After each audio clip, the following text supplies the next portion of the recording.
ऋषि मुनियों की पावन धरती, देश धर्म का नाता है। कहते सारे लोग यही हैं, गो हमारी माता है। जाग उठो ओ भारतवासी, जाग उठो ओ भारतवासी, गौ पर छुरियां चलती हैं। बंद करो गो माँ की हत्या, सारी जनता कहती है। बंद करो गो माँ की हत्या, सारी जनता कहती है।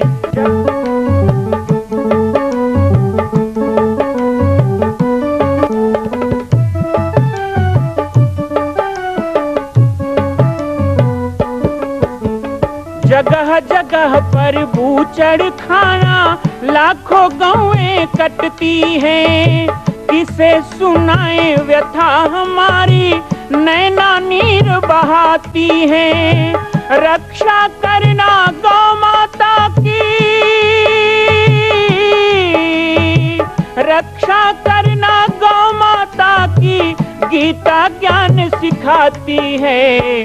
बंद करो गो माँ की हत्या, सारी जनता कहती है।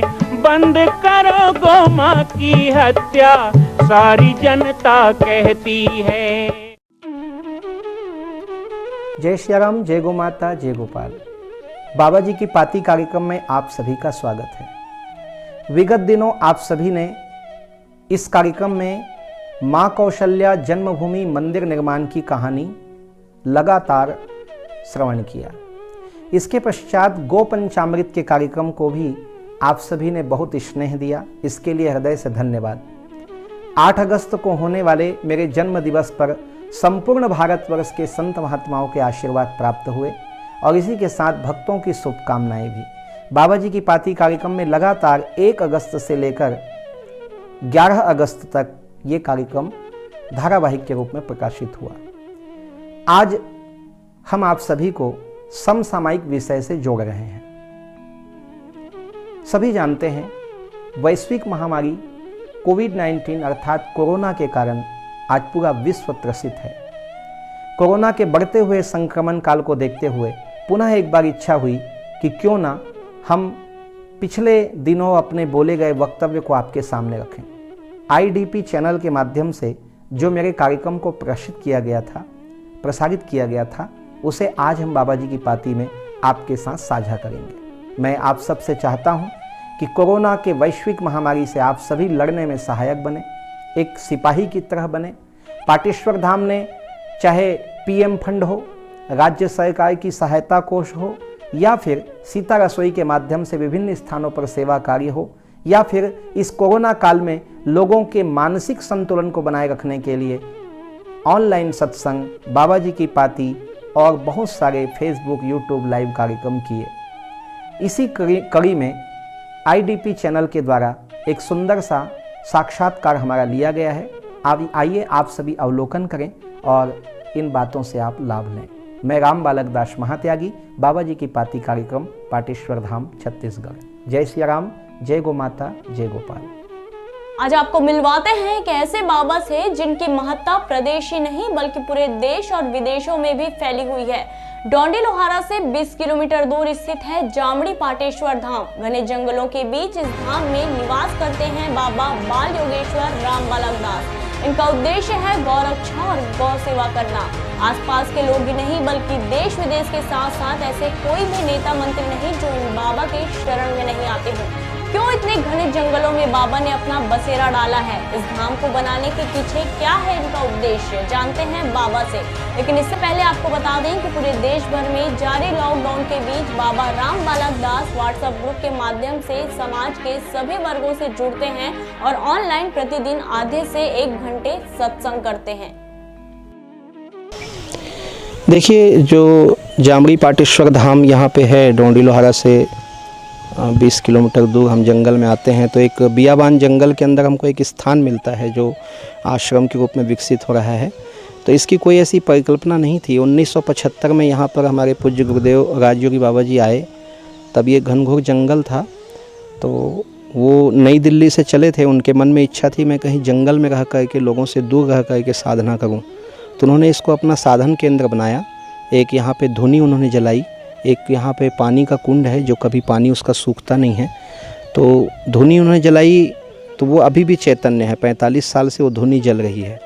1975 में गुरुदेव आए। गुरुदेव के आने के 3 साल के बाद आसपास के गांव के लोग जब लकड़ी वगैरह काटने आते थे तो उन्होंने देखा कि यहाँ कोई मनुष्य भी रह सकता है इतने घनघोर जंगल में। तो फिर वो आसपास आने लगे। गुरुदेव ने उनको धर्म शिक्षा दी, उनको हिंसा से दूर रहने की बात कही। रामचरितमानस पे गुरुदेव का बड़ा पकड़ था, तो रामायण की चौपाइयों के माध्यम से यहाँ के वनवासी जो हैं वो प्रेरित होने लगे। मैं यहाँ पर 1986 में आया, तो उस समय भी ये जंगल ही था, एक पगडंडी मात्र थी और एक छोटी सी कुटिया थी जिसमें गुरुदेव रहते थे। मेरे माता पिता ने करीब 9 वर्ष की उम्र में मुझको गुरुदेव के चरणों में यहाँ सौंप दिया और मैं गुरुदेव के पास रहने लगा। लेकिन 1.5-2 साल ही मैं यहाँ रह पाया। उसके बाद मेरा प्रवास शुरू हो गया, मेरे कार्यक्रम शुरू हो गए, प्रवचन धर्मोपदेश शुरू हो गया और वो धीरे धीरे बहुत बृहद रूप लेने लग गया। राम जन्मभूमि आंदोलन उस समय शुरू हुआ, तो उसमें मैं थोड़ा हाईलाइट हुआ और बहुत से मंचों में जाने लग गया। फिर लोगों का आना जाना शुरू हुआ। तो इस तरह ये जो स्थान है वो जामड़ी पाट से पाटेश्वर धाम के रूप में विख्यात होने लगा। पहले क्षेत्र में, फिर प्रदेश में, फिर प्रदेश के बाहर पूरे देश से लोग आने लगे। सन 2000 में इस मंदिर की परिकल्पना शुरू हुई। गुरुदेव की इच्छा थी कि कोई ऐसा मंदिर यहाँ पे बने जो हमारे छत्तीसगढ़ का सबसे बड़ा धाम बन सके। हमारे पूज्य गुरुदेव के जो गुरुदेव हैं वो दिल्ली में रहते हैं। उन्होंने मुझे कहा कि जब बनाना ही है तो ठोस पत्थर से बनाओ, उसको ईंट कंक्रीट से मत बनाओ, तो वो ऐतिहासिक होगा, अमर रहेगा। बस निर्णय हो गया। राजस्थान से पत्थर लाए जाने लग गए। सड़क नहीं था, बिजली नहीं थी, रस्से से बांध के पत्थर लाया जाता था 2 किलोमीटर से घसीटते हुए। जनरेटर से पत्थर काटे जाते थे। इस पूरे मंदिर में कहीं पर भी हम लोग लोहे का या रेत गिट्टी का ढलाई नहीं कर रहे हैं। पूरा का पूरा मंदिर राजस्थान से पत्थर ला के ठोस बनाया जा रहा है और मॉडल लिया गया है अयोध्या में बनने वाले श्री राम जन्मभूमि का। बस नाम में अंतर है, वो श्री राम जन्मभूमि मंदिर है, ये कौशल्या जन्मभूमि मंदिर है। क्योंकि मन में विचार आया कि माँ कौशल्या का जन्म छत्तीसगढ़ में हुआ, तो माँ कौशल्या का जन्म यहाँ हुआ, उनका कोई धाम छत्तीसगढ़ में क्यों नहीं है। पूरे वर्ल्ड में मैं करीब 22 देशों में गया हूँ विश्व में, तो मैंने देखा हर जगह राम मंदिर है, लेकिन कौशल्या जी का कहीं मंदिर नहीं है। क्यों ऐसा? तो ये हम छत्तीसगढ़ के लोगों को ही करना चाहिए, क्योंकि हम यहाँ जन्म लिए हैं, यहाँ हमारी कर्म भूमि है, जन्मभूमि है और माँ कौशल्या का यहाँ जन्म हुआ, तो इस माटी के प्रति हमारी जिम्मेदारी बनती है। तो मैंने लोगों को जोड़ना शुरू किया। 5100, 11,000 इस प्रकार लोगों ने दान देना शुरू किया और हज़ारों की संख्या में अभी हमारे 24-25 हज़ार सदस्य हैं जो लोग इसमें अपना अंश दान दे रहे हैं। तो मंदिर बनने लगा। लगभग अभी 8-9 करोड़ रुपए का काम यहाँ पे हो चुका है। तो मंदिर निर्माण से ख्याति बढ़ी। फिर मुख्यमंत्री डॉक्टर रमन सिंह जी भी आए उस समय, उन्होंने फिर सड़क की स्वीकृति दी, फिर बिजली भी आया और अभी आप देख रहे हैं बहुत अच्छा साधन बन गया है। लाखों लोग यहाँ आते हैं, लोगों के लिए यहाँ निःशुल्क भोजनालय चलता है। एक सुंदर सी गौशाला यहाँ बन रही है जो प्रदेश का सबसे बड़ा गौशाला कहलाएगा। 10,000 गायों के लिए यहाँ से 2 किलोमीटर गांव में बन रहा है। प्लस यहाँ मंदिर का निर्माण है।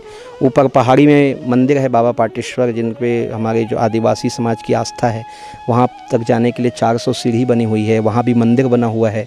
और पूरा एक प्राकृतिक, यहाँ आते ही मन को बड़ा सुकून मिलता है। लोगों को ऐसा लगता है कि हम दूसरी दुनिया में आ गए हैं। प्लस यहाँ पे बहुत उत्सव होते हैं, बड़े बड़े मेला होते हैं। एक दिन में 50,000 तक लोग भी आते हैं। गुरु पूनम हुआ, चैत्र पूर्णिमा, माघ पूर्णिमा में 7 दिन का यज्ञ समारोह होता है और बड़े बड़े राष्ट्रीय संतों का आगमन भी यहाँ पे हो चुका है। लेकिन इतने हज़ारों की भीड़ आने के बाद भी 12 महीना और मेला में भी ये डिस्पोजल रहित क्षेत्र है। आज से नहीं, लगभग 10-12 वर्षों से स्वच्छ भारत अभियान तो बहुत बाद में आया। हम लोगों ने बिल्कुल डिस्पोजल यहाँ भी और हमारे जहाँ भी आयोजन होते हैं, हम स्टील की थालियाँ, कटोरी इन्हीं में बरतते हैं। कहीं पर भी डिस्पोजल का उपयोग नहीं किया जाता है। तो इस तरह जंगल के अंदर में इतना भौतिक क्या कहें विकास आया है, फिर भी ये स्थान अछूता है। अभी फ़िलहाल यहाँ पे ज़्यादा लोगों का उस ढंग से पिकनिक स्पॉट जैसा भी नहीं है। पूर्णतया धार्मिक आध्यात्मिक वातावरण है, पूजा पाठ का वातावरण है और साथ ही साथ एक नैसर्गिक संपदा जो जंगल की प्राकृतिक छटा है, अभी भी उसको नुकसान नहीं पहुंचाया गया है, उसको वैसा बना के रखा है। देखिए, गौ संवर्धन के लिए पूरे प्रदेश में मेरा प्रवास रहता है। मेरा मुख्य कार्य गौ संवर्धन ही है। प्रदेश के 140 गौशालाओं की स्थापना में और गौ सेवा आयोग जब पहली बार बना सन 2002 में, तो उस समय से मैं उसमें हूँ और लगातार 10 वर्षों तक मैं गौ सेवा आयोग का संरक्षक भी रहा शासन की ओर से। तो इन सभी कार्यों में मैंने अनुभव किया कि हमारे प्रदेश में गौवंश तो है, पर गौवंश से स्वावलंबन कैसे हो। हम गौशाला चलाते हैं शासन के अनुदान से, पर मेरा जो पूरा प्रयास रहा है, अभी जो मैंने गौशाला अपनी यहाँ बताई, उस गौशाला में शासन का अनुदान नहीं ले रहा हूँ। मैं पूरी तरह से वहाँ पर गोबर से लकड़ी बनाना, गोबर से गमला बनाना, गोबर खाद का निर्माण करना, प्लस गायों से ही हम किस तरह गौशाला का संचालन कर सकें। और मेरी आगे चल के योजना है कि हर गांव में, हर शहर के हर वार्ड में और हर गांव में ये मशीनें लाई जाएं और गोबर से बहुत सारा चीज़ बनाया जा सकता है, वो बनाया जाए और गौशालाओं को स्वावलंबी बनाया जाए। देखिए, ऐसा है, बहुत अच्छी सूक्ति है, देश हमें देता है सब कुछ, हम भी तो कुछ देना सीखें। देश ने हमें सदा दिया है। आज समय आया है कि 112 साल के बाद इतनी बड़ी महामारी, 112 साल पहले कहते हैं ऐसी महामारी आई थी, और उस समय तो इतना मीडिया का साधन नहीं था, संपर्क साधन नहीं था, फिर भी उस समय की गणना करोड़ों में गई मृत्यु दर। तो इतने वर्षों बाद, इतने वर्षों तक सुकून रहा, हम लोग बहुत अच्छे से रहे और हमने खूब सब कुछ साधन जुटाए। अब समय आया है कि हमारे पास जो भी साधन है वो इस विपत्ति काल में अपने भाई बंधुओं के लिए, अपने देश के लिए हम लगाएं। कोरोना वायरस जो इस देश में आया है वो विदेशों के द्वारा आया है, लेकिन उनको दोष देने से अच्छा है कि हम अपने घर और अपने समाज को संभालें। पाटेश्वर सेवा संस्थान के बहुत सारे प्रकल्प हैं और पाटेश्वर सेवा संस्थान ऐसे बहुत से सेवा कार्य को संचालित करता है जो जन समाज के लिए, कमज़ोर वर्ग के लिए, आदिवासी समाज के लिए और सबके काम आता है, गौवंश के काम आता है। तो इस लॉकडाउन की परिस्थिति में जब प्रधानमंत्री नरेंद्र मोदी जी ने अपील किया कि देश के लोग चाहे 100, 200, 500, 1000 जिससे जितना बने पीएम केयर फंड में दें, तो हम लोगों ने पाटेश्वर सेवा संस्थान के द्वारा 11 लाख रुपए पीएम केयर फंड में देने के लिए कहा और अभी 7.5 लाख रुपए हम लोगों ने जमा भी कर दिया है और एक किस्त बाकी है, वो बहुत जल्दी हम लोग पूर्ण कर देंगे। आगे चल के यदि लॉकडाउन और बढ़ता है और हमारे प्रदेश में प्रदेश शासन के द्वारा भी इस प्रकार की अपील की जाती है तो 5 लाख रुपए हम लोग मुख्यमंत्री सहायता कोष में भी देने का मन बनाए हुए हैं, वो भी बहुत जल्दी किया जाएगा। साथ ही साथ प्रशासन के साथ हमने अभी बातचीत की है और हम एक परमिशन चाहते हैं कि हम एक यहाँ पे सीता रसोई चलाते हैं। हमारे हज़ारों लोग इस सीता रसोई नाम के भोजनालय में अपना सेवा देते हैं तन मन धन से। तो हमारी एक मांग है प्रदेश शासन से, आपके माध्यम से भी मैं मांग रख रहा हूँ कि हमें आज्ञा दिया जाए, हमें परमिशन दिया जाए, हम भोजन का पैकेट बनाकर अपने सेवा से, अपने साधन, अपनी सेवा के साथ शासन का बहुत कम सहयोग लेते हुए और जो आपके नियम है उसी नियम के अंतर्गत पूरे प्रदेश के हर जिला खंड में एक भोजनालय चलाना चाहते हैं पाटेश्वर सेवा संस्थान के द्वारा। उसका जब भी परमिशन मिलेगा तो हम लोगों की तैयारी हो गई है और हम लोग सीता रसोई के नाम से जन सहयोग और पूरे अपने धाम के अनुयायियों के द्वारा पूरे प्रदेश के हर जिला में और हर जिला के बाद ज़रूरत पड़ेगी हर विकास खंड में हम एक भोजनालय चलाएंगे ताकि कोई व्यक्ति भी भूखा मत रहे। यदि कोई गौवंश भूखा है तो उसके लिए भी, यहाँ तक अभी सड़कों में जो कुत्ते घूम रहे हैं जिनको रोटी नहीं मिल रही है, तो हमारे कार्यकर्ता गलियों में जाके उन कुत्तों को भी रोटी खिला रहे हैं और चिड़ियों के लिए पानी रख रहे हैं, दाना रख रहे हैं। यही अपील मैं समाज से भी करूँगा। आज के समय में हमारे पास यदि कुछ है तो बिना ये सोचे कि हम दे रहे हैं उसका क्या उपयोग होगा, गलत उपयोग होगा, अच्छा, अरे देना हमारा अपना काम, आप कीजिए। यदि हम 2, 4, 500 रुपये दे देंगे तो कोई बहुत, यदि आप बताइए स्थिति ज़्यादा भीषण हो गई तो बैंक का पैसा बैंक में पड़ा रह जाएगा, वो हमारे क्या काम आएगा। इसलिए आज हमारे पास साधन है तो हमें कुछ ना कुछ उसमें देना चाहिए। सभी लोग पीएम केयर फंड में भी दान करें, सभी लोग मुख्यमंत्री सहायता कोष में भी दें और जहाँ जहाँ भी हमसे जितना बन सके, 1 रोटी हो, 2 रोटी हो, 10 रोटी हो, ज़्यादा ही बनाकर और ज़रूरतमंदों को खिला के ही खाएँ। ऐसे को हमने किसी मत संस्था या एक गद्दी जैसा नहीं बनाया है, ये एक पंथ भी नहीं है, यहाँ सर्व पंथ जुड़ा हुआ है। अभी आप इस मंदिर के अंदर जाएंगे तो आप पाएंगे कि यहाँ पे 45 मूर्तियाँ लगी है प्रथम खंड में, जिसमें कबीर पंथ के कबीरदास जी मिलेंगे, तुलसीदास जी मिलेंगे, आपको हमारे महावीर जी मिलेंगे, गौतम बुद्ध जी मिलेंगे, पूरे जगत गुरु सबकी मूर्तियाँ लगाई हमने, कर्मा माता, परमेश्वरी माता, क्योंकि ये धाम सर्व समाज का एक आंगन बने। मेरा एक प्रयास है ये सामाजिक समरसता का और सर्व समाज का आंगन बने। अलग अलग भगवान का मंदिर ना बने, एक मानव समाज का मंदिर बने, यहाँ से मानवता का पाठ लोगों को मिले।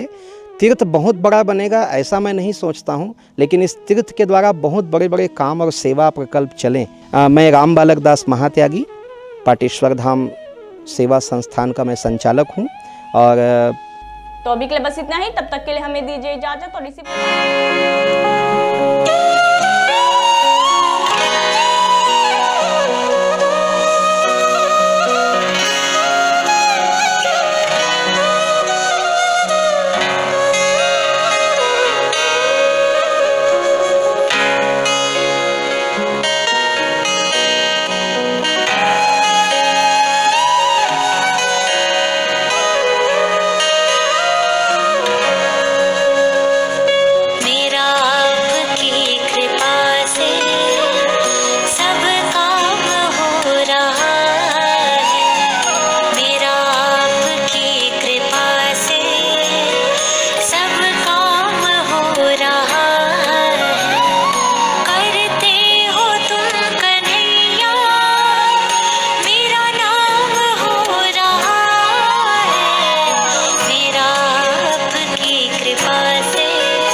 बालोद जिला में स्थित है पाटेश्वर धाम, जहां विश्व का अद्वितीय मां कौशल्या जन्मभूमि मंदिर निर्माण एवं 10,000 गायों के लिए श्री हनुमान नंदीशाला गौ अभ्यारण्य की स्थापना की जा रही है। श्री पाटेश्वर धाम के आध्यात्मिक, धार्मिक एवं नित्य नवीन जानकारियों से जुड़ने के लिए हमारे YouTube चैनल राम बालक दास को सब्सक्राइब करें एवं घंटी का बटन दबाएं। जय सिया राम, जय गौ माता, जय गोपाल।